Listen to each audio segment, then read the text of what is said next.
For 20 years, the most famous brain in scientific history sat inside a cardboard box in a stranger's office closet.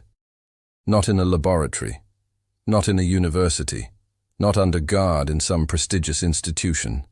In a box, mostly forgotten. On April 18, 1955, Albert Einstein died in a hospital in Princeton, New Jersey. Within hours, something happened that his family never fully approved, something that would unfold into a mystery spanning more than 2 decades. A road trip across America, a pathologist who vanished from public view, and a scientific question that even today doesn't have a clean answer. A hospital pathologist removed Einstein's brain and kept it. For over 20 years, almost no one outside a small circle knew where it was. Historians and journalists who've spent decades investigating this case still disagree about why he did it. Was he chasing a genuine scientific breakthrough? Protecting something he believed science couldn't afford to lose? Or was this something closer to a personal obsession that outgrew any real research plan? And after Einstein's brain was eventually cut into 240 pieces and studied by researchers around the world, what did we actually learn? Did science find the secret of genius, or did it find something far less satisfying? This is that story, and the real answer is more complicated than most retellings admit. Albert Einstein died at 1:15 a.m. on April 18, 1955, from an abdominal aortic aneurysm, a rupture in the main blood vessel in his abdomen. He was 76 years old. He had refused surgery days earlier, reportedly saying, "I want to go when I want. It is tasteless to prolong life artificially. I have done my share. It is time to go." His body was taken to Princeton Hospital for a routine autopsy. The pathologist assigned to perform it was a man named Thomas Harvey, 42 years old, competent, but not particularly well known. During the autopsy, Harvey did something outside standard procedure. He removed Einstein's brain and did not return it. He weighed it 1,230 grams, actually slightly below the average adult male brain of roughly 1,400 grams.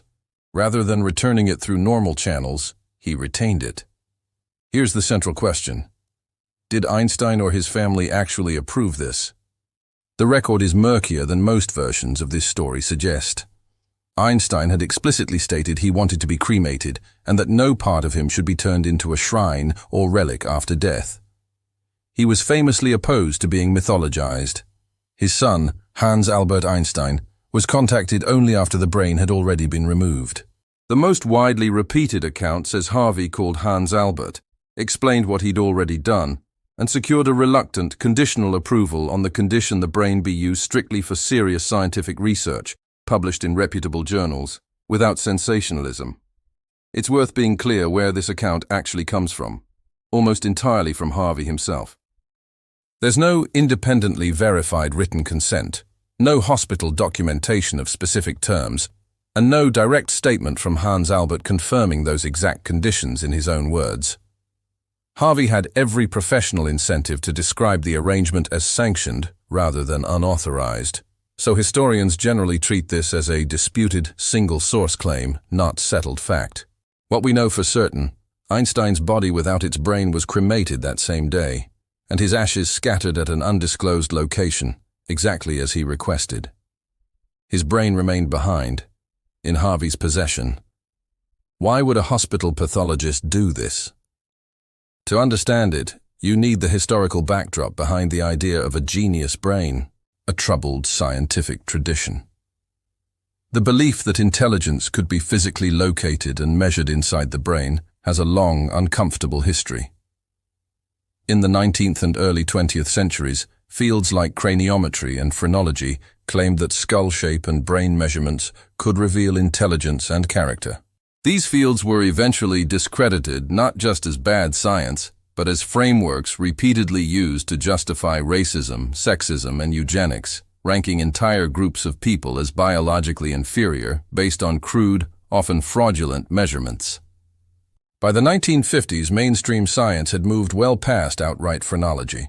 But the underlying instinct that a great mind might leave a visible physical fingerprint hadn't fully disappeared.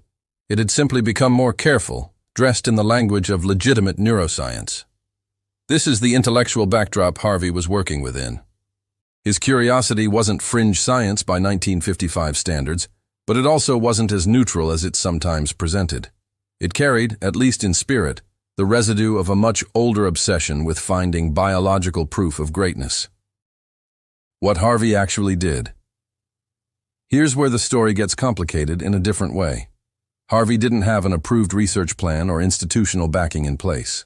He acted first and figured out the plan afterward. Princeton Hospital wasn't pleased. Harvey lost his position there shortly after accounts differ on whether he was formally dismissed or resigned under pressure. But the brain incident sat at the center of it. He had the brain photographed from multiple angles, then sliced into roughly 240 blocks, preserved in a chemical called celloidin. He kept most of these pieces himself for over 20 years, not in a lab, but in his home, moving with him as he relocated from New Jersey to Kansas to Missouri across the following decades. He lost his medical license at one point. After failing a competency exam, he worked a series of jobs, including a stretch at a plastics factory. Through divorce, job changes, and repeated moves, he kept it. For over 2 decades, almost no meaningful research was published. Harvey occasionally sent small samples to researchers who asked, but there was no comprehensive study, nothing that clearly fulfilled the research condition he later said Hans Albert had required. Harvey never gave a fully satisfying explanation for the 2-decade delay. In later interviews, he suggested he hadn't found researchers he trusted, or that the right tools didn't yet exist. That's a long time to wait. The story became public in 1978, when journalist Stephen Levy tracked Harvey down for a magazine profile and discovered, almost by accident, that Einstein's brain had been sitting in Harvey's office in pieces, largely unstudied, for over 2 decades. The revelation caused a sensation. The world learned Einstein's brain hadn't been lost, it had simply been hidden in plain sight for 23 years. After the public attention, Harvey finally began sharing samples with researchers more seriously. Here's what scientists eventually found, and what they didn't. Finding number 1. The brain was not larger than average. Contrary to popular assumption, Einstein's brain wasn't bigger than a typical human brain. At 1,230 grams, it was slightly below the male average. Size, it turns out, is not a reliable predictor of intelligence, undercutting decades of popular assumption before serious study even began. Finding number 2. The parietal lobe was unusual. In 1999, a study led by Dr. Sandra Whittleson at McMaster University compared photographs of Einstein's brain to 91 others. She found his inferior parietal lobe, a region tied to mathematical reasoning and spatial cognition, was 15% wider than average, with a groove called the Sylvian fissure partially missing, potentially allowing neurons there to communicate more efficiently. This stood out because that region fits the kind of abstract, spatial reasoning Einstein was known for his famous thought experiments involving beams of light and moving trains. Even here, scientists caution that a 91-brain comparison group, while more robust than some other studies, still can't prove causation. Finding number 3, glial cell density. With a major caveat, earlier research from 1985 by Dr. Marion Diamond at UC Berkeley found Einstein's brain had a higher ratio of glial cells to neurons in certain regions. This one needs an honest caveat. It's been heavily criticized ever since publication. The comparison involved Einstein's single brain against a small control group of just a handful of others, far too limited a sample to support confident conclusions. Statisticians have repeatedly noted that findings from one famous brain and a handful of ordinary ones simply can't carry the weight that media coverage later put on them. Interesting. Not proof. Finding number 4. The corpus callosum. In 2013, further analysis by Dr. Wei Men, using previously unpublished photographs, suggested Einstein's corpus callosum, the fiber bundle connecting the brain's hemispheres, was thicker than average in certain sections, possibly indicating enhanced communication between the left and right sides. So what does all this actually mean? Honestly, interesting, but far from conclusive. Correlation isn't causation. Even where real differences exist, that doesn't prove they caused his genius. They could just as easily be the result of decades of intense mathematical thinking, the brain physically adapting to how it was used, a phenomenon called neuroplasticity. Maybe Einstein wasn't born with an unusual brain. Maybe his brain became unusual because of how relentlessly he used it. That's a very different conclusion than most headlines implied. 19 years after the world learned the brain existed, one final chapter was still left to play out. In 1997, nearly 2 decades after Levy's story broke, journalist Michael Paterniti convinced an aging Thomas Harvey, then in his 80s, to join him on a road trip across America, carrying pieces of Einstein's brain in the trunk of a rented Buick Skylark to deliver a sample to Einstein's granddaughter, Evelyn, in California. The journey, later documented in Paterniti's book, Driving Mr. Albert, reads almost like fiction.